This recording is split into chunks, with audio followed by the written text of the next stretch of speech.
Tanks. Invented by the British in World War I, they were a source of fascination for the soldiers who fought alongside them. The public were just as mesmerised. These were among the first images people had ever seen of these lumbering metal monsters. And when the Battle of Ancre film was released in early 1917, millions of Britons rushed to see it. And who can blame them? Tanks were like nothing else seen before. But looking back now at those early years of the tank, it's astonishing how rapidly it evolved. On the 30th of June 1915, right here on Wormwood Scrubs in West London, Winston Churchill and David Lloyd George first saw this. An armoured vehicle that could cut through barbed wire. Just 3 months later, it had become this. This is Little Willie. It's the oldest tank in the world. This one wasn't thought to be long enough to get across the German trenches, and so subsequent models were stretched out. Little Willie was replaced by Big Willie, also known as Mother. This was the first tank to hit the battlefield, the Mark I.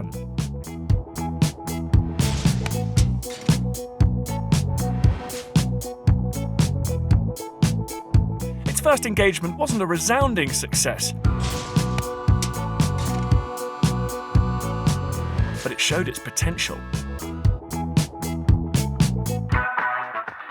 Independently, the French had come up with their very own tank designs.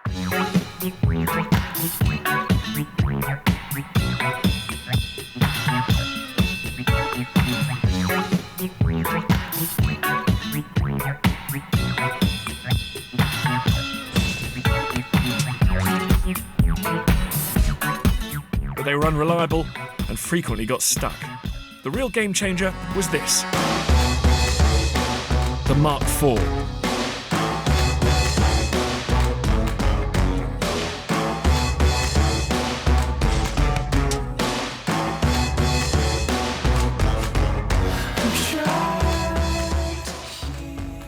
Into the Mark IV tank. I mean, this was the real workhorse of the middle years of the First World War. It's bristling with armament. You've got the 6-pound gun here.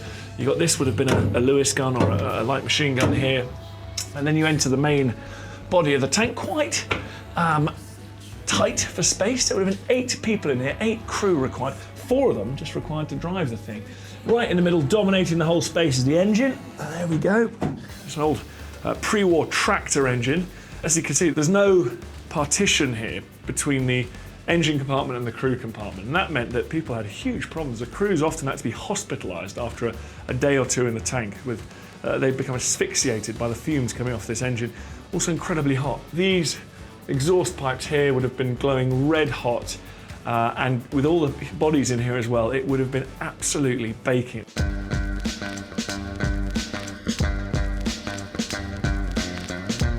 Even so, they were held in affection and often named by their crews.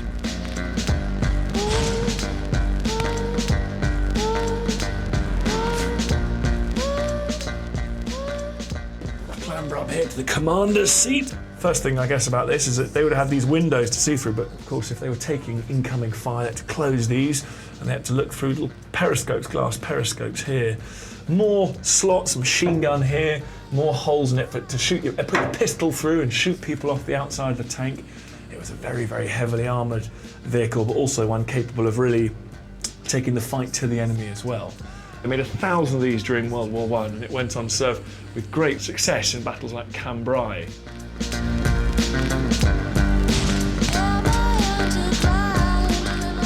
The tank was becoming an integral part of the Allied strategy.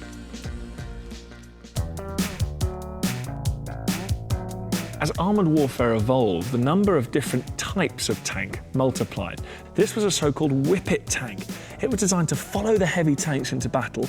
Then when they'd made the penetration, these could spread out, speeding behind the German lines, sowing absolute chaos. The French had a similar idea, and only a few months earlier, in 1917, had launched the popular Renault FT-17.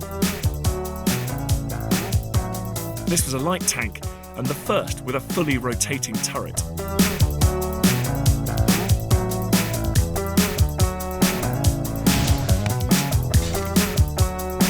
But it wasn't as quick as the Whippet.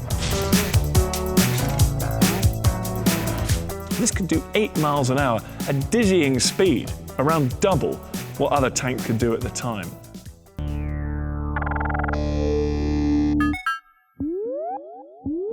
The Germans were slow to pick up on the whole tank thing. Initially, their high command thought it was pretty unmanly driving around the battlefield in a steel container. Good old walking was good enough. Quite rapidly, though, they realised their mistake, and they produced this, the Sturmpanzerwagen.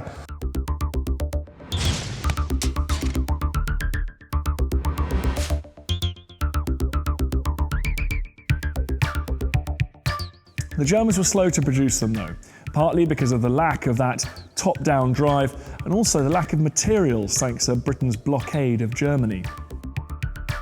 Very few were built, and they didn't really go into service until the last days of the war.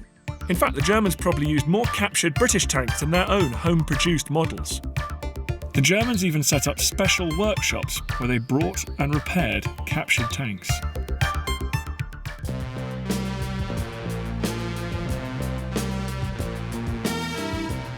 Meanwhile, the British design just kept evolving. After the Mark IV tank came, surprise, surprise, the Mark V.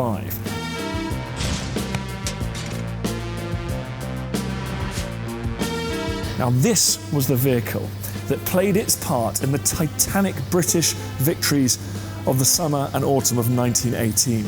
It spearheaded British attacks like the one at the Battle of Amiens on August the 8th, which saw British and Allied infantry advance further into German lines than any other battle on the Western Front in World War I.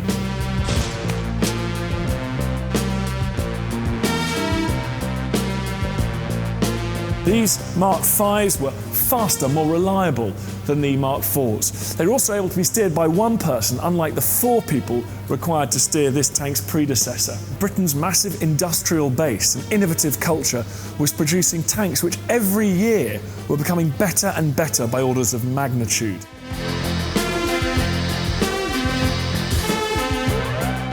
In less than 3 years, tanks had gone from the drawing board to becoming integral to Allied war plans. They were no longer just a novelty, but another part of the machinery of war, one that was critical to the final Allied victory.